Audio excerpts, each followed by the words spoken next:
day has finally come where we're lowering the Civic Coupe, and I can't wait. So I've just got here, put the car in the middle of the driveway at my dad's.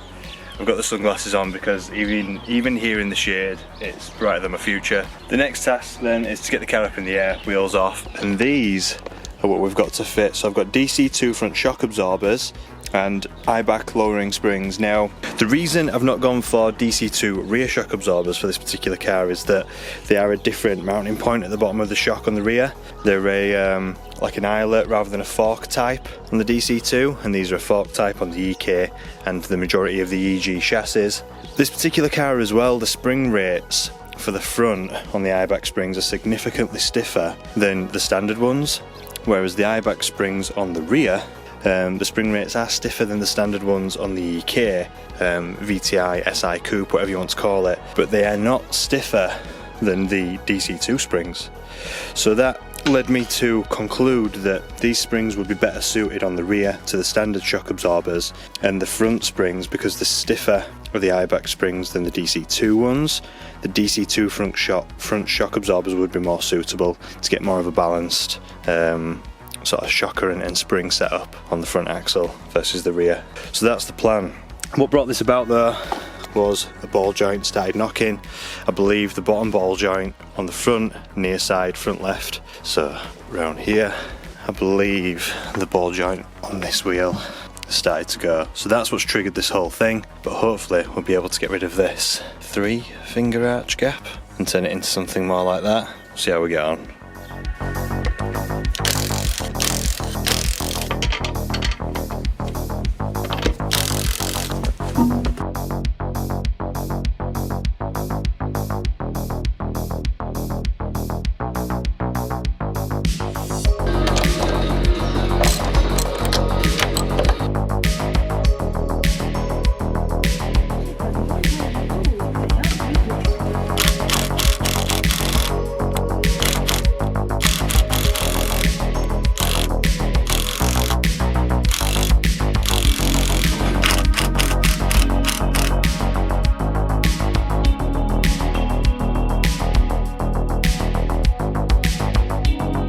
So what I found easiest to do was to replace this big bolt that goes through the lower arm, and then what you have is you can remove this fork from the damper while you're pushing down on the hub. This fork will drop down, this will be left sort of floating. As you saw earlier, I put one of the nuts on the top hat of the shock absorber just to sort of hold it in place, so I'll be able to push this knuckle down now with the brake caliper and disc, etc. Drop this fork and lift this out. This is the easiest way that I found after dismantling the other side, and yeah, that's a quick tip from me to help you save a little bit of time when lowering your Honda Civic.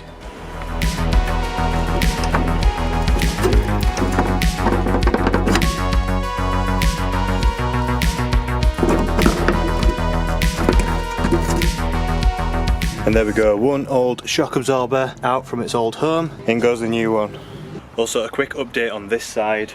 I've checked everything on this side and there's no play in the ball joints, bottom and top. There's no play in anything that would be making the noise that I've heard. So what I'm going to do is I'm going to throw it all back together. My thoughts are that it could be this bottom bush here. I don't have the bushes to replace it, so that will be another day if the knock continues and it's not something that's inside the car that, you know, is just making me think it's a ball joint. But yeah, I'm going to crack on now, getting the coils out.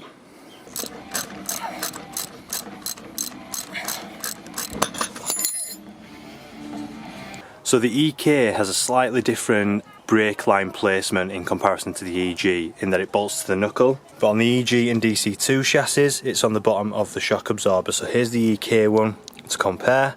And what I've done is I've just simply chopped it off there. That's the bracket, or what was once the bracket. Chop that off, and now this will go straight into the car. So a quick update, we've got the coil in.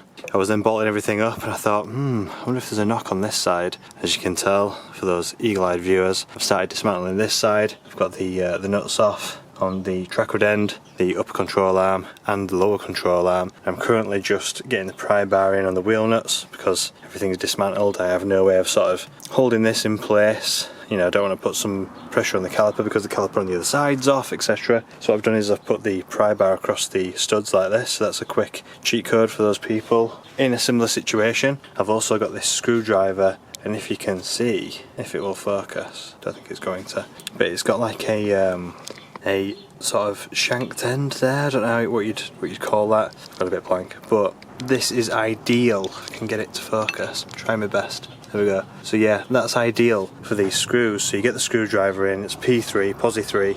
Not Posi 3, sorry. Phillips 3. You can get that on there, and then you can get a bit of leverage with a spanner on the end of the screwdriver there. You can get leverage with a spanner on the end of that there, and it frees off nice and easy. So instead of using like a ratchet with a bit, that's the wrong bit obviously, but instead of using like a ratchet with a bit, or even like a screwdriver all by itself, you can lock this into place like so, use something like this and get some leverage on that shank there to easily turn that and put as much pressure on the screwdriver as you want, and get as much torque on the screwdriver as physically possible with a spanner on the side of it. But yeah, we're doing all this because the ball joint at the bottom on this side is the one that's knocking. Hopefully that cures the fault. I did think it was the other side, but it seems to be that it's this side. But yeah, that's one shock and spring done. Of the three, the rears are so much easier than the fronts. But yeah, we are going to crack on and get this ball joint out and replaced with a new Moog one.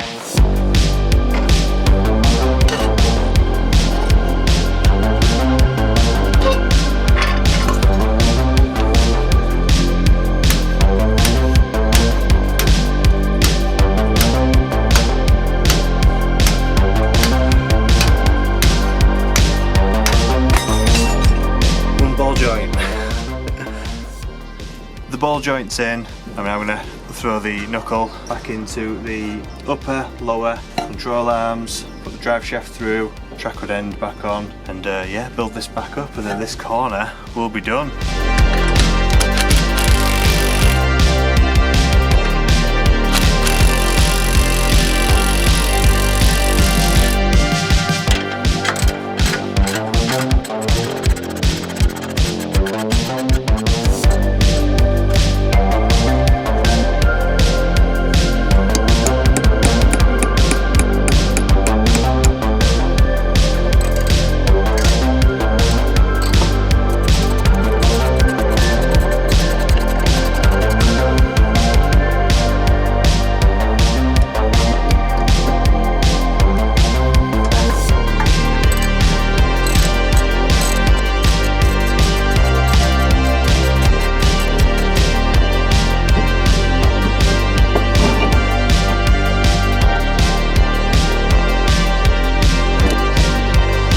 One corner done. I'm going to finish off the other side as well on the front. The rear, I'll take you through that just now, but it's very simple in comparison to the front, and I also don't have to place ball joints as you've just seen. So the rear is pretty much 2 bolts at the top, 1 bolt at the bottom on the lower control arm, just there, and then we will be reusing this shock absorber, but with the lowering spring from eibach. Bolt it all back up, and that's that. Much simpler. So I'll catch up with you when I've done it all and we're going for a test drive and testing it out and seeing how much better it is, and if it feels more planted, a bit more nimble. But yeah, we'll see.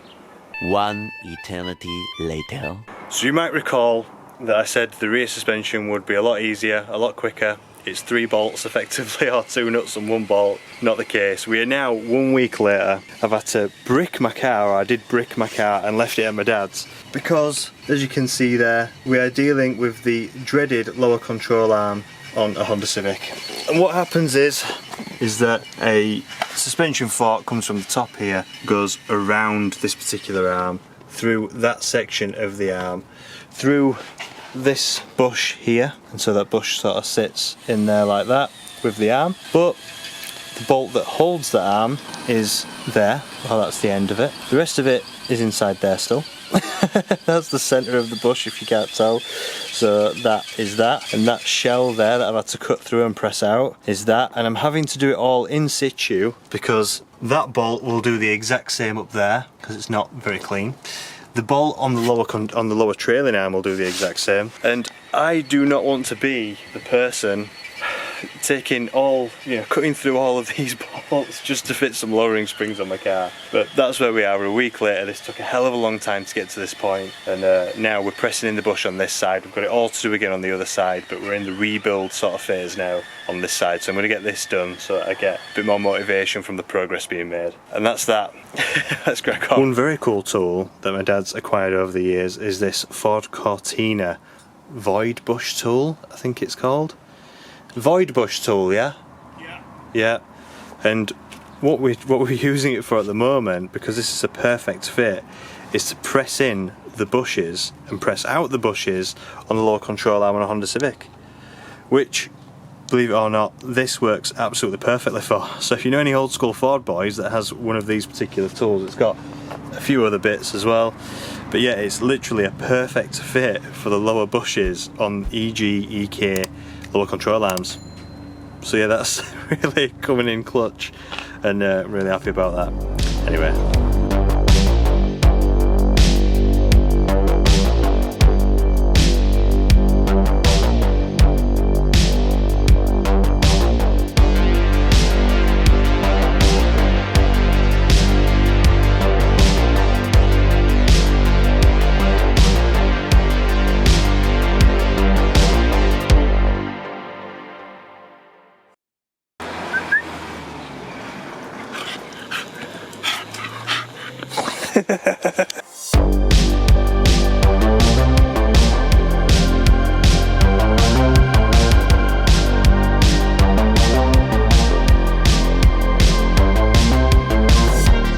So that's this side done, lowering spring installed. Anyway, that's this side done. Now we're going to break the 14 off on this side.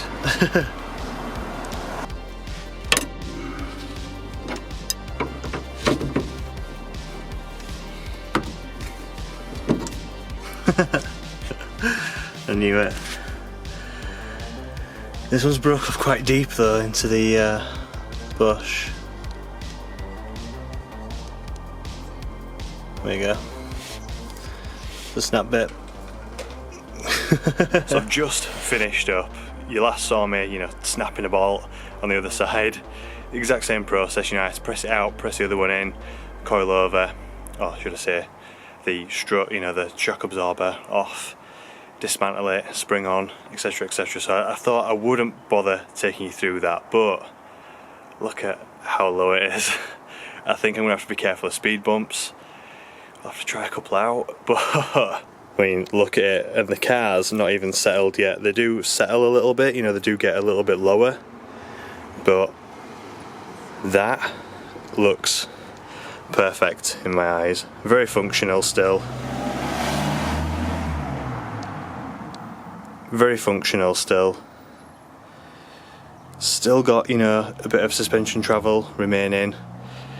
And yeah, just look at those gaps. Like the gaps, I wanted to go for a 2-finger gap. But 2 fingers sort of pushing it. 1 finger, maybe 1.5.